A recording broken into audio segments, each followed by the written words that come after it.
Hello मेरे प्यारे दोस्तों, स्वागत है आप सभी का जीएस कैरियर एकेडमी के यूट्यूब चैनल में। आज हम बात करेंगे मध्य प्रदेश के सामान्य परिचय के बारे में, यानी इंट्रोडक्शन ऑफ मध्य प्रदेश। अच्छा, सामान्य से आप ये मत समझिएगा कि आज की क्लास इम्पोर्टेंट नहीं है। अगर आज की क्लास आप पूरी देखेंगे तो मान के चलिए कि आप कोई भी परीक्षा मध्य प्रदेश की दे रहे होंगे तो आपको इससे 3 से 4 प्रश्न देखने को मिल जाएंगे। तो बिना देर किए हुए आज की क्लास को स्टार्ट करते हैं। यहाँ पे आप देख पा रहे होंगे, ये है मध्य प्रदेश का नक्शा। इसमें आपको कुल 51 जिले दिख रहे होंगे, पर अभी मध्य प्रदेश में कितने जिले हैं? 52 जिले हैं। लास्ट जिला कौन सा बना था मध्य प्रदेश का? तो लास्ट जिला बना था निवाड़ी। कौन से जिले से अलग होकर? टीकमगढ़ से अलग होकर नया जिला बना था निवाड़ी। निवाड़ी जिला सागर संभाग में है। संभाग मतलब होता है डिवीज़न, तो निवाड़ी जिला सागर डिवीज़न में है। कब बना था निवाड़ी जिला? तो निवाड़ी बना था 13 अक्टूबर 2018 को। डेट आप याद रखिएगा, 13 अक्टूबर 2018। इससे पहले मध्य प्रदेश में कौन सा जिला बना था? तो 51वां जिला बना था आपका आगर मालवा। आगर मालवा कब बना था? तो इसकी डेट है 16 अगस्त 2013। तो ये दोनों डेट आपको याद रखनी है। मध्य प्रदेश एक दृष्टि में, तो मध्य प्रदेश की बात कर लेते हैं। तो स्थापना मध्य प्रदेश की कब हुई थी? 1 नवंबर 1956 को हुई थी। इस दिन मध्य प्रदेश अपना स्थापना दिवस मनाता है हर साल 1 नवंबर को। अंतिम पुनर्गठन की बात करें तो 1 नवंबर 2000 को मध्य प्रदेश का अंतिम पुनर्गठन हुआ था। अलग होकर कौन सा जिला बना था? छत्तीसगढ़। मध्य प्रदेश के पुराने नाम क्या क्या हैं? तो सेंट्रल प्रोविंस एंड बरार। इसके अलावा और कौन कौन से नाम हैं? तो मध्य प्रदेश को सोया प्रदेश, लघु भारत, या फिर एक नाम और है कोहिनूर प्रदेश, ये भी बोला जाता है। तो आप ये 3-4 नाम याद रखिएगा। मध्य प्रदेश की राजधानी क्या है? भोपाल। भोपाल का पुराना नाम था भोजपाल। यह राजा भोजपाल के नाम से इसको जाना जाता था, अब नया नाम है भोपाल। क्षेत्रफल की दृष्टि से मध्य प्रदेश का भारत में कौन सा स्थान है? तो द्वितीय, यानी दूसरा है। अच्छा, अगर जिला वाइज देखें तो सबसे ज़्यादा जिला मध्य प्रदेश में है पूरे भारत के, अगर राज्यों की बात करें तो। मध्य प्रदेश की ज्यामितीय आकृति क्या है? तो आयताकार है, यानी रेक्टेंगुलर शेप में मध्य प्रदेश है। भारत के कुल क्षेत्रफल में मध्य प्रदेश का हिस्सा है कितना है? तो 9.38%। अब बात कर लेते हैं स्टेट सिंबल, राजकीय प्रतीक। तो एक बात ध्यान रखिएगा, राजकीय प्रतीक बहुत सारे होते हैं, ठीक है ना। जैसे राजकीय चिन्ह, राजकीय मछली, राजकीय फल, तो इस तरह से होता है। तो राजकीय प्रतीक अलग है, सबको मिला के बनता है। तो राजकीय चिन्ह क्या है मध्य प्रदेश का? तो राजकीय चिन्ह है, आपको आकृति में दिख रहा होगा फोटो में, यह है। इसको क्या बोलते हैं? 24 स्तूप की बाह आकृति के मध्य गेहूं और धान की बालियां तथा बरगद वृक्ष के ऊपर अशोक स्तंभ। ये ध्यान रखिएगा, इस पूरे नाम को मध्य प्रदेश इस नाम से जानते हैं, और ये है मध्य प्रदेश का राजकीय चिन्ह, ठीक है ना। कंफ्यूज मत होइएगा आप। मध्य प्रदेश का राजकीय नाट्य क्या है? तो यह माच है। राजकीय नृत्य राई है, और राजकीय खेल है मलखम। और राजकीय नदी है मध्य प्रदेश की नर्मदा नदी। अच्छा, नर्मदा नदी को मध्य प्रदेश की गंगा के नाम से भी जाना जाता है। एक चीज और याद रखिएगा आप, जो माच नाट्य है यह कहाँ का है? मालवा क्षेत्र का है। और राई जो नृत्य है, मतलब डांस है, ये कहाँ का है? तो ये बुंदेलखंड क्षेत्र का है। तो ये दोनों चीज आप यहाँ पे नोट नहीं है, तो आप इसको ध्यान रखिएगा। राजकीय फसल क्या है मध्य प्रदेश की? तो सोयाबीन है। अच्छा, मध्य प्रदेश सोयाबीन का सबसे बड़ा उत्पादक है पूरे भारत के राज्यों को देख लिया जाए तो कभी अगर प्रश्न आ जाए कि भारत में सबसे ज़्यादा सोयाबीन कहाँ उत्पादन होता है, तो मध्य प्रदेश में होता है। मध्य प्रदेश का राजकीय वृक्ष है बरगद। राजकीय पशु क्या है? तो बारहसिंगा है। और राजकीय फल क्या है? Mangifera indica. इसका साइंटिफिक नेम है मैंगीफेरा इंडिका, हिंदी में बोलते हैं आम। बरगद का साइंटिफिक नेम अगर आपको जानना है तो बरगद का है फाइकस वैनग्लेंसिस। और बारहसिंगा का क्या है साइंटिफिक नेम? रूस वर्ष डुबाउसली। तो ये चीज़ आप ध्यान रखिएगा क्योंकि आपकी परीक्षा में कभी डायरेक्ट बरगद या बारहसिंघा आता है या कभी कभी साइंटिफिक नेम से आता है ऑप्शन में। तो आपको ध्यान रखना है साइंटिफिक नेम, और ऐसे भी ध्यान रखना है कि राजकीय वृक्ष है बरगद, राजकीय पशु है बारहसिंघा। राजकीय भाषा क्या है मध्य प्रदेश की? हिंदी। राजकीय पुष्प है सफ़ेद लिली, इसका साइंटिफिक नेम क्या है? लिलियम कैंडियम। और राजकीय मछली कौन सी है? महासीर, इसका साइंटिफिक नेम है टॉरफ्यूटोरा। राजकीय पक्षी क्या है मध्य प्रदेश का? दूधराज अथवा शाह-ए-बुलबुल। साइंटिफिक नेम क्या है इसका? Paradise fly catcher. यह 2018 के MPPSC में आ भी चुका है कि मध्य प्रदेश का राजकीय पक्षी कौन सा है, तो इसका राइट ऑप्शन हो जाता दूधराज। मध्य प्रदेश का राजकीय गान क्या है? सुख का दाता सबका साथी, शुभ का यह संदेश, माँ की गोद पिता का आश्रय मेरा मध्य प्रदेश। तो आपको ऐसे ध्यान कर लेना है कि माता पिता की गोद, ऐसे आप ध्यान, अगर पूरा नहीं याद कर पा रहे हैं तो ऐसे याद कर लीजिए, माँ की गोद पिता का आश्रय, माता पिता की गोद। अच्छा, इसके रचनाकार कौन थे? श्री महेश श्रीवास्तव जी। यह भी एक बार MPSI के पेपर में आ चुका है कि राजकीय गान मध्य प्रदेश के रचनाकार कौन है, तो श्री महेश श्रीवास्तव जी है। ये नाम आप याद करिएगा। अब बात कर लेते हैं राजनीतिक प्रतिनिधित्व। तो मध्य प्रदेश में विधानसभा की टोटल कितनी सीटें हैं? 230 सीटें हैं प्रेजेंट टाइम में। और राज्यसभा की कितनी सीटें हैं? 11 सीटें हैं। लोकसभा की कितनी है? 29 सीटें हैं। अच्छा, लोकसभा में आरक्षित सीटें कितनी हैं? तो SC के लिए है 4 और ST के लिए है 6। अगर विधानसभा की बात कर ले तो SC के लिए कितनी है? 35 और ST के लिए है 47। तो आप यहाँ पे स्लाइड में नहीं दिख रहा होगा आपको वीडियो में, तो आप नोट कर लीजिए कि विधानसभा में SC के लिए 35 है और ST के लिए 47। आगे है एडमिनिस्ट्रेटिव स्ट्रक्चर यानी प्रशासनिक संरचना। तो मध्य प्रदेश में कितने संभाग हैं? कुल 10 संभाग हैं। राज्य में जिले कितने हैं? तो 52 जिले हैं। लास्ट कौन सा बना था? निवाड़ी बना था। कब बना था? तो आपको बताया है पहले ही, 13 अक्टूबर 2018 को बना था। अच्छा, 53वां जिला जो अभी प्रस्तावित है तो वो कौन सा है? नागदा। अभी बना नहीं है पर प्रस्तावित है। तो कभी अगर आपकी परीक्षा में आ जाए कि कौन सा जिला अभी प्रस्तावित है तो नागदा। नगर निगम कितने हैं? 18 हैं।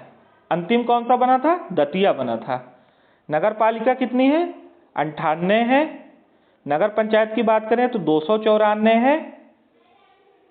और जिला पंचायत कितने हैं मध्य प्रदेश में? 52 जिला पंचायत हैं। पुलिस थाने कितने हैं यहाँ मध्य प्रदेश में? 1117। और कंट्रोल रूम जो है तो वो 53 है। जिला पंचायत की बात की जाए तो कितने हैं? 52 जिला पंचायत है मध्य प्रदेश में। और जनपद पंचायत कितने हैं? तो 313 हैं। तो यहाँ पे अगर आपको मतलब दिख नहीं रहा होगा तो आप नोट कर लीजिए कि जिला पंचायत 52 है और जनपद पंचायत 313 है। और एक बात ध्यान रखिएगा, नगर निगम, नगर पालिका और नगर पंचायत अलग अलग होते हैं। कंफ्यूज मत हो जाइएगा कि नगर पंचायत और नगर पालिका एक ही होते हैं, अलग अलग होते हैं।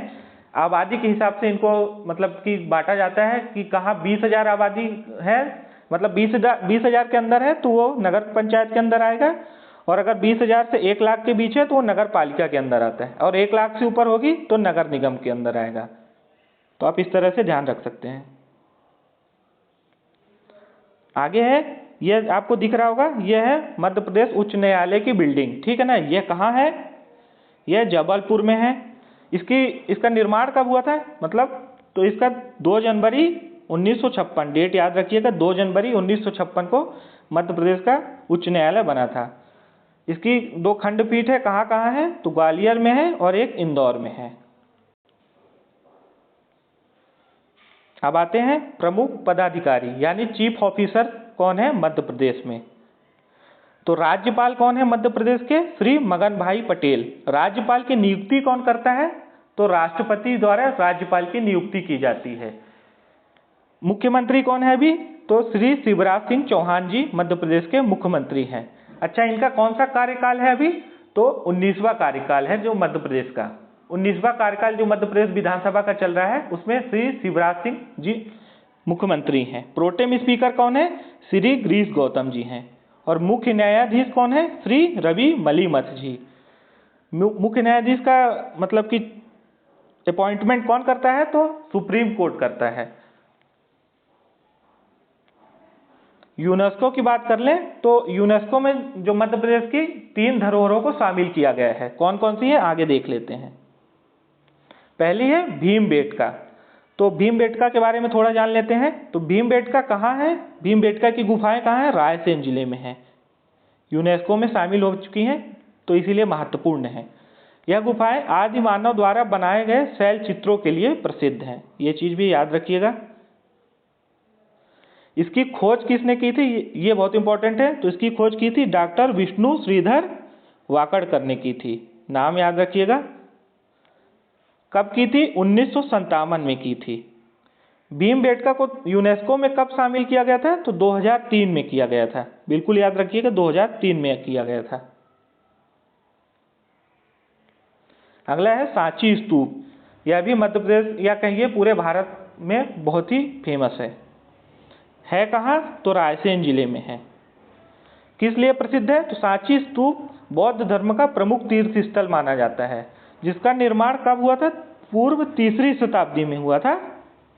अच्छा, कौन करवाया था? तो सम्राट अशोक के द्वारा इसका निर्माण करवाया गया था। खोज कब हुई थी इसकी? 1818 ईस्वी में हुई थी। इसको यूनेस्को में कब शामिल किया गया था? तो 1989 में किया गया था। ये चीज आपको याद रखनी है। अगला है खजुराहो के मंदिर। खजुराहो के मंदिर भारत ही नहीं पूरे विश्व में प्रसिद्ध है। हर साल यहाँ विदेशी सैलानी भी बहुत आते हैं। अच्छा, ये कौन से जिले में है? खजुराहो के मंदिर छतरपुर जिले में है। इसका निर्माण कब हुआ था? तो 10वीं और 11वीं शताब्दी के बीच में हुआ था। किसने करवाया था? कभी पूछा जाए आपकी परीक्षा में तो चंदेल शासकों द्वारा इसका निर्माण करवाया गया था। शामिल कब हुआ है ये यूनेस्को में? तो 1986 में हुआ है। तो इतनी तीनों आप ध्यान रखिएगा। यूनेस्को में 3 धरोहरें हैं, भीमबेटका, खजुराहो के मंदिर और सांची स्तूप। अब बात कर लेते हैं जनगणना 2011 के अनुसार मध्य प्रदेश में क्या आंकड़े हैं। जो हर साल मतलब हर 10 साल में भारत में जनगणना होती है, तो उसके अनुसार लास्ट जनगणना कब हुई थी तो भारत में? तो 2011 में हुई थी। अब अगली होनी कब थी? 2021 में। पर अभी हाल में ही इसको टाल दिया गया है। अब अगली जनगणना जो होगी वह सितंबर 2022 में होगी। तो ये चीज़ आपको ध्यान रखनी है। करंट अफेयर का क्वेश्चन है, परीक्षा में बिल्कुल पूछा जा सकता है। तो अगली जनगणना कब होगी? केंद्र सरकार ने अभी इसका ऐलान कर दिया है कि अगली जनगणना जो है तो सितंबर 2022 में होगी। मध्य प्रदेश की कुल जनसंख्या कितनी है? तो बात की जाए तो इसका है मध्य प्रदेश का डाटा 7,26,26,809। इतनी बड़ी अगर आपको संख्या याद न रहे तो आप याद करिएगा 7.26, ऐसे याद कर लीजिए 7.26। भारत की कुल जनसंख्या का कितना प्रतिशत है मध्य प्रदेश में? 6% है। पुरुष जनसंख्या की बात की जाए तो कितनी है? 51.79। मध्य प्रदेश में पुरुष जनसंख्या प्रतिशत में पूछे तो 51.79। महिला जनसंख्या 48.21 है। जनसंख्या की औसत वार्षिक वृद्धि दर कितनी है? 2001 से 2011 का डाटा देखा जाए तो 2.03%। मतलब अगर देखा जाए हर साल कितनी बढ़ती है तो 2.03%। और यहाँ पे मतलब हर 10 साल में देख लें तो 20.35। ये अलग अलग चीज़ें होती हैं। अगर 1 साल का पूछे तो 2.03 और एक अगर 10 साल का पूछ ले 10 की वृद्धि पूछे तो 20.35।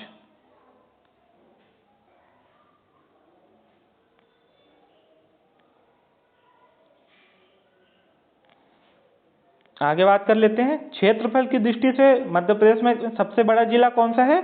तो छिंदवाड़ा जिला मध्य प्रदेश का क्षेत्रफल की दृष्टि से सबसे बड़ा है। सबसे छोटा की बात करें तो इसमें 3 पॉइंट है, आपको जो ध्यान रखना है। 2011 तक कौन सा जिला था? तो दतिया था। 2013 में नया जिला बना है आगर मालवा, तो वो 2013 के बाद कौन सा था? आगर मालवा। 2018 में बना है निवाड़ी, तो निवाड़ी अब सबसे छोटा जिला है मध्य प्रदेश का। ये डेट भी आप ध्यान रखिएगा, 1 अक्टूबर 2018 को बना है। अगला है सर्वाधिक जनघनत्व वाला जिला कौन सा है? तो पहले नंबर पे है भोपाल और दूसरे नंबर पे है इंदौर। यह पुलिस के पेपर में पूछा जा चुका है, तो इसलिए पहला भी मेंशन किया है और दूसरा भी। न्यूनतम जनघनत्व वाला जिला कौन सा है? तो पहले नंबर पे है डिंडोरी और दूसरे नंबर पे है श्योपुर। सर्वाधिक एससी जनसंख्या कहाँ है? तो इंदौर में है। एससी मतलब होता है शेड्यूल्ड कास्ट। और न्यूनतम एससी जनसंख्या कहाँ है? झाबुआ में। अब सर्वाधिक एससी जनसंख्या प्रतिशत में अगर देखें तो उज्जैन में है। कितना है? 26.4%। और न्यूनतम की बात की जाए प्रतिशत में तो झाबुआ में है। कितनी है? 1.7। तो ऐसे आप ये चीज़ें याद रखिएगा, क्योंकि डाटा परीक्षा में जरूर पूछा जाता है। सर्वाधिक एसटी जनसंख्या वाला जिला कौन सा है? धार।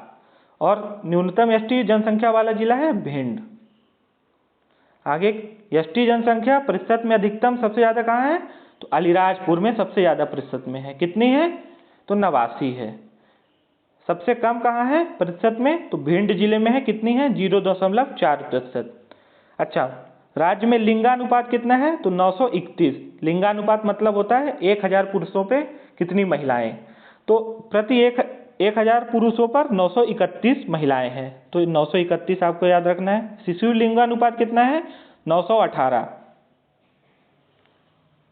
सर्वाधिक लिंगानुपात कौन से जिले में है? तो बालाघाट जिले में है, जिसमें अगर 1000 पुरुष हुए थे, महिलाएं कितनी है? 1021 सर्वाधिक है। न्यूनतम सबसे कम कहाँ है? भिंड जिले में है। कितना है वहाँ का लिंगानुपात? 837। राज्य में कुल साक्षरता दर कितनी है? तो साक्षरता दर को इंग्लिश में बोलते हैं लिटरेसी रेट। कितनी है? 69.32, 69.32%। पुरुष साक्षरता दर कितनी है? 78.73%। महिलाओं की कितनी है? तो 59.24% है। सर्वाधिक साक्षरता दर वाला जिला कौन सा है? तो सबसे पहले नंबर पे आता है जबलपुर। तो जबलपुर में कितनी है? 81.07%। सबसे कम की बात की जाए तो अलीराजपुर है। कितनी है? 36.1%। साक्षरता की दृष्टि से मध्य प्रदेश का देश में कौन सा नंबर है? 28वां। ये डाटा कब का है? जनगणना 2011 के अनुसार है। तो ये चीज़ आपको ध्यान रखनी है। मध्य प्रदेश का कौन सा स्थान है? 28वां स्थान है पूरे देश में।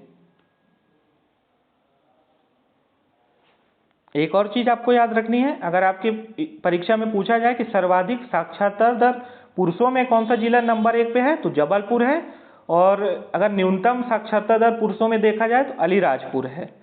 कितना है अलीराजपुर में? 42.0%। इसके बाद अगर पूछ लिया जाए कि सर्वाधिक साक्षरता दर महिलाओं में कौन सा, मतलब कि आपका ये शहर है, तो भोपाल है। वहाँ की महिलाएं कितनी, मतलब लिटरेसी रेट है? तो 74.9% है। तो ये डाटा यहाँ पे मेंशन नहीं है, तो आपको याद रखना है ये भी। अब बात कर लेते हैं मध्य प्रदेश के ज्योग्राफिकल। तो मध्य प्रदेश की भौगोलिक स्थिति एवं विस्तार के बारे में बात करने से पहले एक चीज़ आपको करना है कि अगर आपको आज की क्लास अच्छी लग रही हो तो ये वीडियो को लाइक करिए और अपने दोस्तों तक ज़्यादा से ज़्यादा शेयर करिए। ठीक है, आगे बढ़ते हैं अब। मध्य प्रदेश भारत के लगभग मध्य में स्थित है, यानी सेंट्रल में स्थित है। इसीलिए इसे भारत का हृदय प्रदेश भी कहा जाता है। पहले भी आपको बताया गया है कि भारत का हृदय प्रदेश मध्य प्रदेश को कहा जाता है। प्रदेश में भीमबेटका एवं आदमगढ़, ये चीज़ आपको याद रखना है, भीमबेटका एवं आदमगढ़ जैसे पुरातात्विक स्थल हैं। तो इसको क्या बोलते हैं इंग्लिश में? Archaeological site. भारतीय उपमहाद्वीप में मानव जीवन में सर्वाधिक प्राचीन साक्ष्य प्रस्तुत करते हैं। यानी मध्य प्रदेश का जो इतिहास है वो बहुत ही ज़्यादा पुराना है। मध्य प्रदेश का उल्लेख कहाँ कहाँ किया गया है? तो वैदिक साहित्य में दक्षिणापथ में किया गया है और रेवोत्तर के रूप में किया गया है। वर्तमान का मध्य प्रदेश 6ठी शताब्दी में अवंती महाजनपद का भाग था, जिसकी राजधानी थी उज्जैनी। अब इसका नया नाम क्या हो गया है? उज्जैन। पहले इसका नाम था उज्जैनी। मध्य प्रदेश का विस्तार क्या है? तो उत्तर से दक्षिण में कितना है? 605 किलोमीटर है। और पूरब से पश्चिम में कितना है? 870। उत्तर से दक्षिण मतलब हो गया नॉर्थ से साउथ, और पूरब से पश्चिम का मतलब हो गया ईस्ट से वेस्ट। मध्य प्रदेश का कुल क्षेत्रफल कितना है? तो 3,08,252 वर्ग किलोमीटर है। इतना बड़ा अगर आपको याद ना रहे तो 3.8 भी आप 08 याद कर सकते हैं। देश का कुल क्षेत्रफल मध्य प्रदेश में कितना है? तो 9.3, मतलब 9.3% मध्य प्रदेश है देश के हिसाब से अगर देखा जाए तो। कर्क रेखा की स्थिति, तो कर्क रेखा जो है 23 डिग्री 30 मिनट उत्तरी अक्षांश मध्य प्रदेश के 14 जिलों से गुजरती है। तो कौन कौन से जिले हैं उनमें से? रतलाम, उज्जैन, आगरमालवा, राजगढ़, सीहोर, भोपाल, विदिशा, रायसेन, सागर, दमोह, कटनी, जबलपुर, उमरिया तथा शहडोल। ये पूरे जिले आपको याद नहीं करना है, पर टोटल अगर कभी कुल मिला के पूछा जाए तो 14 जिले, ये आपको याद रखना है। इतने जिलों से कर्क रेखा गुजरती है। फिर भारत की मानक समय रेखा यानी इंडियन स्टैंडर्ड टाइम, क्या बोलते हैं? IST, इसको बोलते हैं IST। तो ये मध्य प्रदेश के मात्र एक जिले से गुजरती है। कहाँ से गुजरती है? सिंगरौली जिले से, ठीक है ना। और एक चीज़ ये भी ध्यान रखिएगा, ये क्या है? 82 डिग्री 30 मिनट भारत की मानक समय रेखा। आगे की क्लास में जब हम बात करेंगे तो ज्योग्राफी में, तो ये भारत की मानक समय रेखा, कर्क रेखा की स्थिति, इसको पूरा डिटेल में पढ़ेंगे। तो अभी आप इतना ध्यान रख लीजिएगा कि 14 जिलों से कर्क रेखा गुजरती है और भारत की मानक समय रेखा सिंगरौली जिले मात्र एक जिला से गुजरती है। अब आगे बढ़ते हैं। मध्य प्रदेश में ऐसे 17 जिले हैं जिनकी सीमाएं मतलब दूसरे राज्यों से को स्पर्श नहीं करती हैं। बाकी जितने जिले हैं तो दूसरे राज्यों की सीमाओं से स्पर्श होते हैं। तो आपको याद रखना है कि 52 में से 17 जिले ऐसे हैं जो दूसरे राज्य की सीमाओं को स्पर्श नहीं करते हैं। अच्छा, मध्य प्रदेश की सीमाएं कितने राज्यों से लगती है? यह प्रश्न भी कई बार आ चुका है, तो ये बहुत ही इंपॉर्टेंट फैक्ट है कि मध्य प्रदेश की सीमाएं 5 राज्यों से लगती हैं। कौन कौन राज्यों से लगती हैं? तो राजस्थान, उत्तर प्रदेश, छत्तीसगढ़, महाराष्ट्र, गुजरात। एक बार और सुन लीजिए, राजस्थान, उत्तर प्रदेश, छत्तीसगढ़, महाराष्ट्र और गुजरात। एक और फैक्ट आपको याद रखना है कि मध्य प्रदेश के 6 जिले ऐसे हैं जो एक या एक से ज़्यादा मतलब 2 राज्यों की सीमाओं से को स्पर्श करते हैं। कौन कौन से वो जिले हैं? तो सिंगरौली जिला है पहला, जो उत्तर प्रदेश और छत्तीसगढ़ दोनों राज्य की सीमाओं को स्पर्श करता है। दूसरा है झाबुआ जिला, जो कि राजस्थान और गुजरात दोनों की सीमाओं को स्पर्श करता है यानी टच करता है। उसके बाद है बालाघाट, जो कि महाराष्ट्र और छत्तीसगढ़ दोनों राज्य की सीमाओं को टच करता है। अलीराजपुर है, जो महाराष्ट्र और गुजरात की सीमा को टच करता है।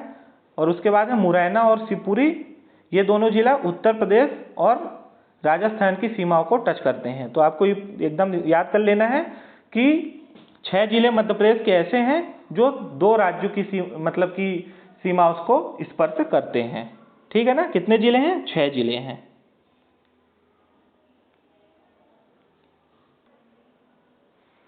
तो आज की क्लास के लिए इम्पोर्टेंट जो पॉइंट थे हमने सभी डिस्कस कर लिए हैं। तो अगर आज की क्लास आपको अच्छी लगी हो तो चैनल को सब्सक्राइब करिए अगर आपने अभी तक सब्सक्राइब नहीं किया है, और सब्सक्राइब के बगल में आपको बेल आइकन दिख रही होगी तो बेल आइकन जरूर प्रेस कर लीजिए। तो जब भी अगली नेक्स्ट वीडियो हम जल्द से जल्द लेके आएंगे तो आपको वो पहले देखने को मिल जाएगी। इसके अलावा वीडियो को लाइक और ज़रूर करिएगा, और आपको अगर कुछ सजेशन देना है तो आप कमेंट भी कर सकते हैं। अपने दोस्तों तक इसको शेयर भी करिए। आज के लिए बस इतना ही। थैंक यू, धन्यवाद।